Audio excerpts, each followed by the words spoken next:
Hi, I'm Cynthia for Artbeads Cafe and Cheri with me today. Hi, Cynthia. Hi, Cheri. And today we are talking about tools. We have some favorites. Yeah, and we wanted to show you tools that maybe you don't think about, but they're pretty handy. Handy tools. Yeah. And that's why we wanted to show that to you. So let's start on my side. And we have here a series of a tool, your basic tool. But you know what? They're so comfortable. Every time I grab one, I feel like that is very comfortable in my hand. Yes. They're very smooth. Yes. Yeah. And I know you use a lot of those bent pliers. Nose. Yep, I love the bent nose pliers, especially for working with jump rings. Right. I like the angle that you can use. Yeah, it's funny. I don't think about using them, but definitely this is something I want to try. And what I love in those tools also is how they have a very long chain nose pliers, and they're very pointy. And that is very important when you do a wrap loop. You can choose the thickness of your wrap. Right, you can get in nice and close with that, and the length is really handy for a lot of things. Yeah. Yes. So love those. Those are really great tools. And then I wanted to show you those hole punch. The reason is because Tracy from Tiracas was here, and she showed us that you can punch their pendant findings. I didn't know. So you just use a hole punch, and I can just make a hole. She had a really cute necklace like that, so I'm going to make a hole here beside the flower, and you have to give a good press like that, and that's it. Nice. Yes, really nice. And then you just put some jump ring and some chain, and it's what Tracy had as a necklace. That was really cute. So I was very excited to know that I could use hole punch for that. Yeah, it makes everything more flexible. Exactly. All of a sudden you can use it for other things. That's true. That's great. And they come in different sizes. I mean, the whole size. This one is a 1.5, and we have a 1.25, and I think we have a third one. I don't remember the measurement, but those are great also to use. Very, very handy. Something that we really like is those bobbins. Love those bobbins. Yes. They become really handy. Yes, and you use them usually for a kumihimo. We love the way how they open, and you wrap anything that you want in there, and then they closed. So here I have an example. You know how you have your embroidery thread, it goes all over the places. I use those little, cardboard. They do that, but then you kind of have a kink on the thread. But on this one, you just roll your thread in it. Nice. And it really is nice and smooth. And then you just kind of pull out what you need. Yes, exactly. And you did that with wire too. Right. Same thing with this really fine wire. Pat was showing us how to do this beautiful weave, which I'm just starting, just learning. But she mentioned to use the bobbins for storing the wire on there, and it keeps it nice and clean, and I think keeps it from kinking. It has been great for wire. And especially the super fine. So love that. Yes, those bobbins, yes, you can use them for so many things. And then we have those big tools. Yeah, new parallel pliers. Yes. So super useful. I'll show you one right off the bat. This is you can see it's got a nice wide tip, so I would call that a flat nose. Right. And you can see as I'm opening and closing, the jaws are staying parallel to each other, hence its name. Unlike, when am I reaching in front of you? When you open and close these, they open at this angle. They stay tight here and then open wide at the front. Right. And so when might you want something, like this? And so one of the great things is particularly, a lot of times wire comes on a spool, and I'll leave my wire on the spool and then use my nylon jaw pliers to straighten it before I cut it.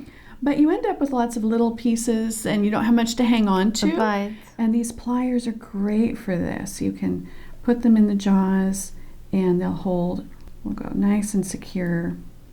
And then here's a pair of the parallel nylon jaw pliers, and then hold those two. Oh, wow, look at that. Yeah, look at that. Beautiful. So it holds them nice and tight. Mm-hmm. And then you can get your wire nice and straight. Oh, that's wonderful. Yeah, so that's a great use for this plier. Yes, and of course the nylon jaw. Yes, I like this one too. It has around those pliers here and here, something to protect, to make some really great loop also. Oh yeah. It's such a great tool. Because often you'll kind of kink the outside of what you're trying to curve or curl around this piece, and with that nylon jaw there, that's really helpful. One of the other things I love about this parallel plier is we have these wonderful crimping end pieces that are so handy for so many things. Yes.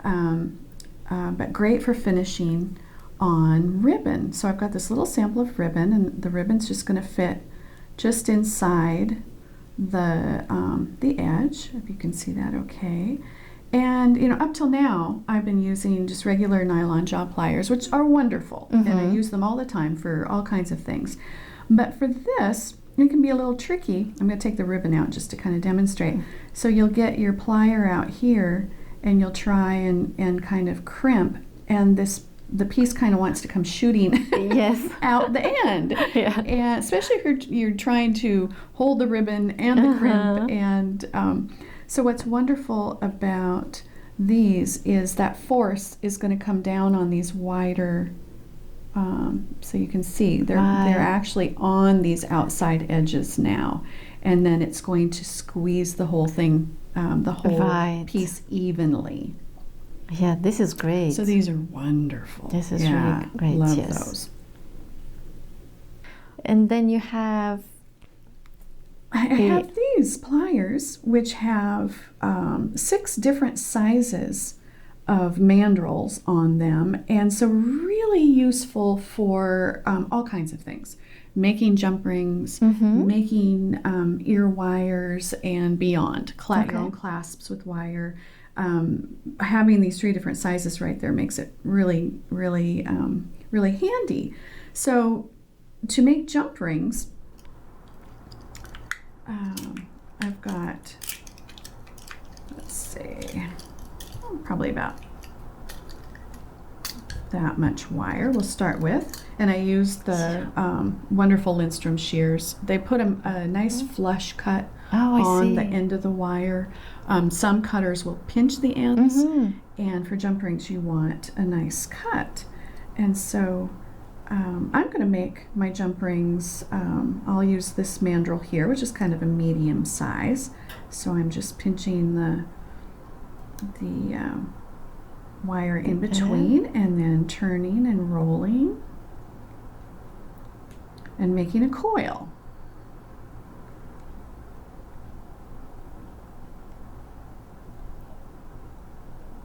That looks really easy. Yeah, so easy. Okay. And then I'm going to slide that off the mandrel, and then with the shears I'm going to just snip. Oh wow, you can snap all of this together. Watch your eyes. Yeah. You should be wearing eye protection and not aiming this towards your friends. Snip that, and then voila. You have that's all wonderful. These jump rings. Yeah, and this shear puts a nice, that nice clean edge. Your jump ring edges need to match up to close nice and tight. Great. And so the sheared edge makes a much nicer cut. Yes. But see how easy that was. And you can make then with this pair of pliers 6 different inside diameters. And then of course, depending on all the wire gauges, you know, it's all kinds of jump rings, right? Thin and thick and small and large. Right. So that's one use. It's also great for making, I made this little ear wire, and I just used copper wire, but you can use anything. And so to start that, I'm going to straighten right off the roll here.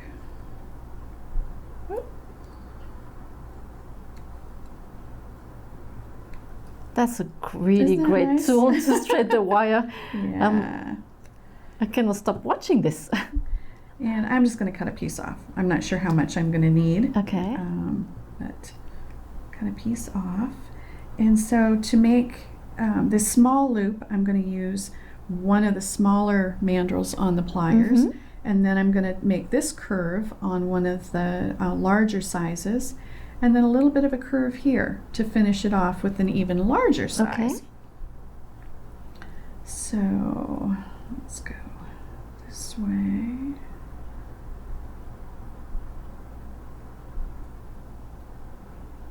So you go one way got first. My little curve. Okay. And then I think I want, let's see, I think I'm going to use this one. So I want to position, I'm placing it right up against that loop, if you can see. And then I'm just going to push the wire around until it bumps into that little loop. And then I'm just going to bring it back just a little. So that makes that nice curve. And then I want just a little curve to the outside. So I'm going to put my wire, I think I want it right about there. So I just want to bend this little end around this piece, just a little. And then I'm going to cut it just below that curve, just below that curve, right about there.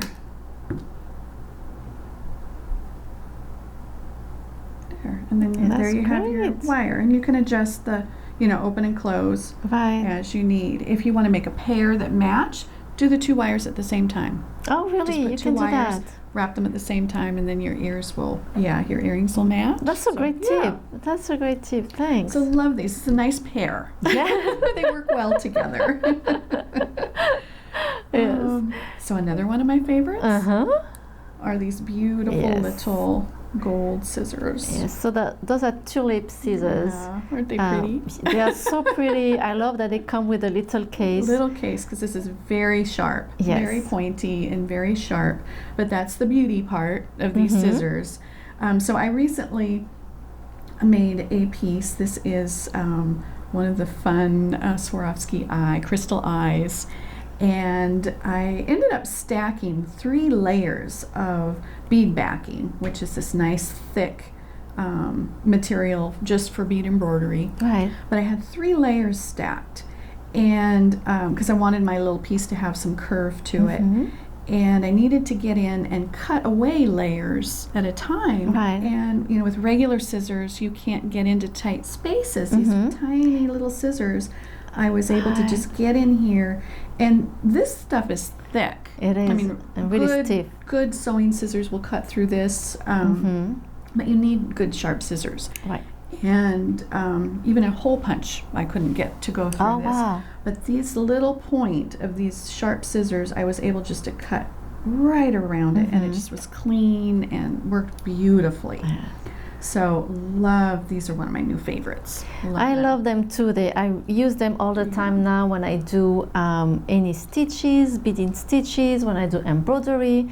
It's really the pair of scissors that I bring with me all the time. Yes. Yeah. They're great. And like you said, this is nice because you can take them with you. Exactly. Exactly. Yeah. Yes. So love those.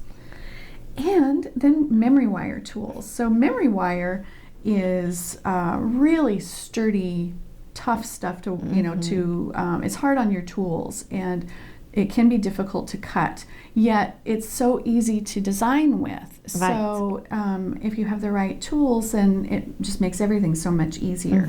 You can really damage your good pliers with memory wire. And the basic memory wire bracelet very often is finished off with this little loop on the end to keep your beads from sliding. And so these are the memory pliers that are used to make this loop. Great little pliers. Yeah, you won't damage a good pair of pliers that way. And you would think, what difference? How are these different? And I'm not sure what that is. But it really holds well and manipulates that wire easy. Yes. So it must have something to do with this. And jaw. Really, with some normal pliers, you can damage them, and it's really hard. But I had this is durable stuff.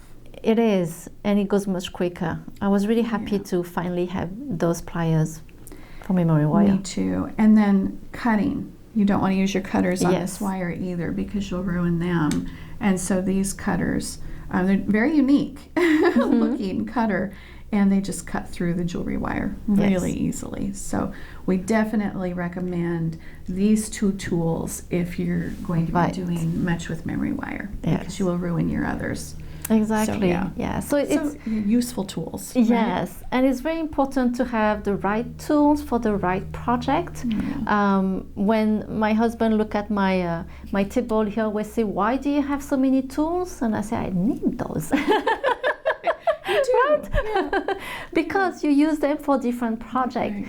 The other thing that I always say, how to choose your tools, is how they fit in your hand. Definitely. It's really important. You don't want something that is too heavy, that is too big. Those, for example, fit very well in my hand. That's why I really like them.